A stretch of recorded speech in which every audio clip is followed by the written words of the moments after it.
இந்த நடிகர்களுடைய சம்பளம் குறைப்பு, தொடர்ந்து இந்த ஓடிடி இத்தனை வாரங்களுக்கு பிறகு வெளியாகும், இதெல்லாம் பல கூட்டங்களிலும் பொதுக்குழு கூட்டங்களிலும் தீர்மானம் எடுக்கப்பட்டு தான் இருக்குது.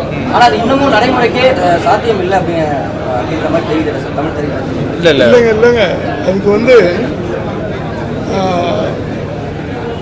தமிழ் திரைப்பட தயாரிப்பாளர் சங்கம் கொஞ்சம் சில வருடங்களாக சின்னதாக ஒரு பிளவுபட்டு இப்போ தலைவரான பிறகு தமிழ் திரைப்பட தயாரிப்பாளர் சங்கத்துக்கு தமிழ்குமரன் தலைவரான பிறகு ஒரு இணக்கமான ஒரு சூழ்நிலையை ஏற்படுத்திட்டு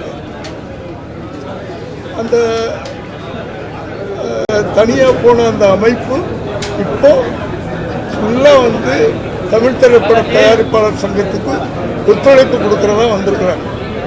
ஸோ இப்போ ஸ்ட்ராங்கான ஒரு அமைப்பாக மாறிக்கிட்டு இவருடைய தலைமையில் அதை இவர் ரொம்ப அழகாக டீல் பண்ணிக்கிட்டு இருக்கிறாரு. அதனால தான் பல இவர் வந்த உடனே 2வது நாளோ 3வது நாளோ இன்சூரன்ஸ் எல்லாருக்கும் இவ்வளவுக்கும் நிதி நிலைமை ரொம்ப மோசமாக இருந்த அந்த காலகட்டத்தில் கூட இதை சமாளித்து பண்ணியிருக்காரு. அப்படி பல விஷயங்கள் இவர் மேலே ஒரு நம்பிக்கை இருக்குது. பல ஆண்டுகளுக்கு பிறகு இந்த தமிழ் திரைப்பட தயாரிப்பாளர் சங்கம் ஒரு ஸ்ட்ராங்கான ஒரு நிலைமைக்கு வரும், நாங்கள் நினைக்கிறது சாதிப்போம் அப்படின்ற ஒரு விஷயத்தில் ரொம்ப முனைப்பாக இருக்கிறார். இதற்கு முன்னாடி நிர்வாகிகளுடைய செயல்பாடுகள் சரிவர இல்லை அப்படி நீ எப்பவுமே இப்படி குறுக்க கேள்வி கேட்டால் பதில் சொல்ல முடியாது தம்பி. நல்லதை நினச்சி நம்ம போய்கிட்டு இருக்கிறோம், நல்லது பண்ணுவோம் அப்படின்னு சொல்லும் போது நீ பின்னாடி ஏன் போற குறுக்க பற்றியா கேள்வி கேட்க புரியுதா? நல்லது பண்ண போறோம். நாங்கள் இப்போ நடிகர்களோட இணக்கமாக உட்காந்து பேசுவோம். அவங்களும் தயாரிப்பாளர்கள் தூக்கி எறிகிறவங்க, தயாரிப்பாளர்கள் நல்ல மரியாதை உள்ளவங்க தான் நடிகர் இல்லையா? நடிகர் இல்லாமல் தயாரிப்பாளர்கள், தயாரிப்பாளர் இல்லாமல் நடிகர் இல்லை. உட்கார்ந்து பேசும்போது ஒரு இணக்கமான சூழ்நிலை உருவாகும். ஏன்னா என்னைக்கோ ஒரு நாள் சினிமா ஆரம்பிச்சது, இன்னைக்கு சினிமா நல்லா இல்லை. ஸோ எல்லாரும் சேர்ந்து டிராவல் பண்ணுவோம் அப்படின்றதால எங்க கோரிக்கை. அதை எப்படி அவங்க இது பண்ணுவாங்க? இப்ப அவர் சொன்னாரு நடிகர்கள் சம்பளத்தை குறைக்க போறீங்களான்னு கேட்கிறாரு. இல்லை, அது குறைக்கிறது இல்லை. 2 பேரும் சேர்ந்து படங்கள் பண்ணுவோம், வர்ற லாபத்தில் 2 பேரும் பண்ணிக்கிறோம் அப்படின்றதான் சொல்றமே தவிர நீங்க சம்பளத்தை குறைச்சிக்க, நீங்க சும்மா வேலை செய்யுங்க அப்படின்னு எங்களுக்குள்ள இணக்கமான முடிவு வரும். அப்படித்தான் நாங்க பேசுவோம்.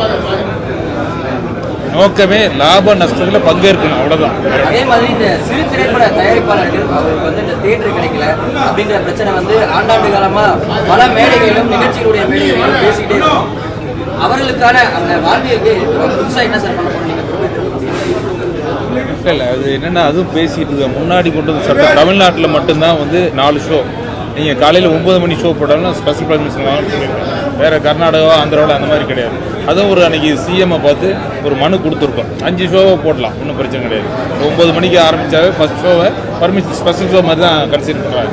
அப்போ வர படங்கள்லாம் 4 மணி நேரம் 4.5 மணி நேரம் இருந்தது. இப்போ பெரும்பாலும் ஒரு சில படங்களை தவிர அந்த மாதிரி கிடையாது, 2 மணி நேரம் தான். அதில் பண்ணலாம், அது ஒரு ஷோ கொடுக்கலாம். இந்த மாதிரி பேசிட்டு மனு கொடுத்துருக்கோம். புதுசாக அமையக்கூடிய கவர்மெண்ட்டு கொடுத்து நாங்கள் கண்டிப்பாக பண்ணுவோம்.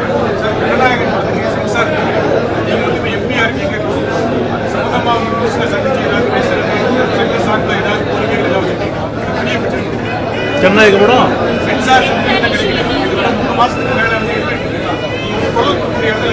அவர் இப்போதானே இப்போதான் வந்திருக்காங்க. முதல்ல இந்த புதுசாக வெற்றி பெற்ற இந்த நிர்வாகத்துக்கு என்னுடைய வாழ்த்துக்கள். நான் பாராளுமன்ற உறுப்பினர் ஆன பிறகு இந்த தமிழ் திரைப்பட தயாரிப்பு சங்கத்தில் நானும் கிட்டத்தட்ட 27 வருஷமாக உறுப்பினராக இருக்கேன். மூத்த உறுப்பினர் என்ற முறையில் கண்டிப்பாக தமிழ் திரைப்பட சங்கத்துக்கு என்னுடைய ஒத்துழைப்பு கண்டிப்பாக இருக்கும். பெரிய திரைப்படத்திற்கு இந்த பிரச்சனை வரப்போ அடுத்தடுத்து சின்ன பட்ஜெட் திரைப்படங்கள் நிறைய இந்த மாதிரியான இருக்கு. நல்ல கதைகள் கொண்ட திரைப்படங்கள், ஒரு பெரிய பட்ஜெட் கொண்டிருக்கக்கூடிய திரைப்படமே இந்த மாதிரி வெளியாகும் பொழுது தயாரிப்பாளர்களுடைய நேரடியாக பாதிக்கப்படுறாங்க. ஸோ அந்த மாதிரியான நடவடிக்கைகள் வெளியானதா பைரசி லீக் ஆகிறதுக்கு அதான் நாங்கள் இப்போ பேசும்போதே பொதுக்குழுவில் பேசுகிறோம். படம் ரிலீஸ் ஆன பின்னாடி பைரசி போகிறோம். இப்போ ரிலீஸ் ஆகாத படத்துக்கு ஒரு சிலர் பண்ணது இப்போ எடிட்டர் அவங்க அசிஸ்டன்ட் பண்ணியிருக்குன்னு சொல்கிறாங்க, அது கண்டுபிடிச்சாச்சு, உடனே நீக்கம் பண்ணியிருக்கு. இது பாதிக்கிறது தயாரிப்பாளர் தான், சட்டப்படி நடவடிக்கை அதுதான் போயிட்டு. பெரிய படங்கள் எடுக்கிறதுல பெரிய சவால் இருக்கு. நிறைய பேர் முன்னெடுக்கிறதுக்கே யோசிக்கிறாங்க. அதற்கு சம்பளமும் ஒரு பெரிய பிரச்சனையா இருக்குன்னு சொல்லி பேசியிருக்கீங்க.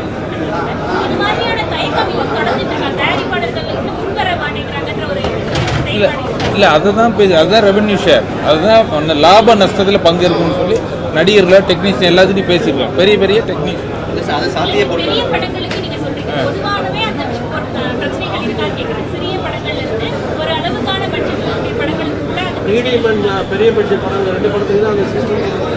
சிறிய படங்களுக்கு பிரச்சனைகள் இல்லை. 6 கோடி கீழே இருக்கிற படங்கள் அந்த பிரச்சனை இல்லை. நடுத்தர படங்களுக்கு பெரிய பட்ஜெட் படங்கள் தான் அந்த பிரச்சனை இருக்குது. அதுதான் ரெவன்யூ ஷேரை கொண்டு வரது இந்த தீர்மானம் போட்டிருக்காங்க. அதை வலியுறுத்தி தான் ஒரு நாள் அடையாள நாளை வந்து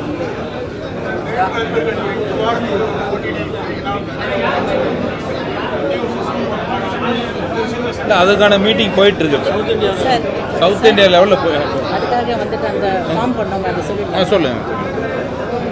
அதாவது ஹைதராபாத்தில் போன மாதம் வந்து 24ஆம் தேதி ஒரு மீட்டிங் நடந்தது. 4 மாநிலங்களும் கர்நாடகா, கேரளா, தமிழ் அண்ட் தெலுங்கு அத்தனை ப்ரொடியூசர்ஸை நாங்கள் ஒன்றா சேர்ந்து ஒரு கூட்டமைப்பு பண்ணோம். அந்த கூட்டமைப்பு பேர் south Indian film producers association. அதாவது வந்துட்டு இப்போ நம்ம ஒரு படம் எடுக்கிறோம், அந்த படம் வந்துட்டு தமிழ் மட்டும் இல்லை, மற்ற 3 லாங்குவேஜுக்கும் போகுது. இங்கே ஒரு பிரச்சனைன்னா அங்கேயும் நம்ம ரிலீஸ் பண்ணணும்.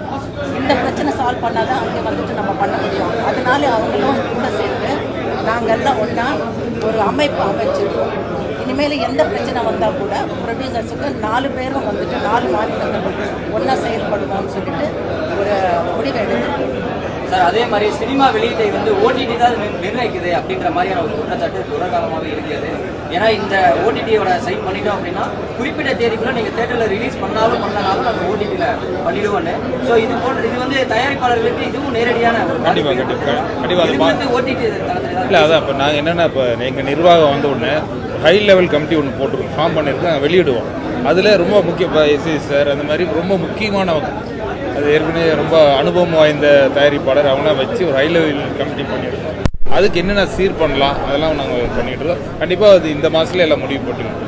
ஓடிடி தியேட்டர் இல்லை, நாங்கள் நிர்வாகம் வந்து 1 மாதம் தான், இப்போ 2 மாதம் ஆகும் போது இந்த தேர்தல்னால எதுவும் பண்ண முடியல. கண்டிப்பாக ஒரு மாதத்தில் எல்லாத்துக்கும் ஒரு தீர்வு வரும். கண்டிப்பாக நன்றி. Chennai Silks in summer mega sale. Chennai Silks summer mega sale. The Chennai Silks in mega summer sale.